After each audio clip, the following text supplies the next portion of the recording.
నిన్ను చూసిన రోజు నేను రెండోసారి పుట్టినరోజు. ఎందుకంటే ఆ రోజు నుంచి నాకు నేనే కొత్తగా ఉన్నాను. నువ్వు రాకముందు నా లైఫ్ లో చెప్పుకోవడానికి ఏమీ లేదు.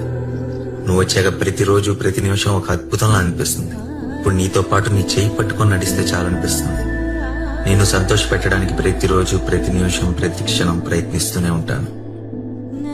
నీ వెనకుండి నిన్ను నడిపిస్తాను. నీ ముందుండి నీ కష్టాన్ని అడ్డుకుంటాను. నిన్ను అమ్మలా చూసుకుంటాను. నిన్ను గెలవాలంటే ఎన్ని జీవితాలు కావాలో తెలియదు, కానీ నీకోసం ఎంత దూరమైనా నడుస్తా, ఎన్ని సముద్రాలైనా ఎదుగుతా, ఎన్ని ఆకాశాలైనా దాటుతా. ఎందుకంటే నువ్వే నా జీవితం. నువ్వు లేని నన్ను ఊహించుకోలేను.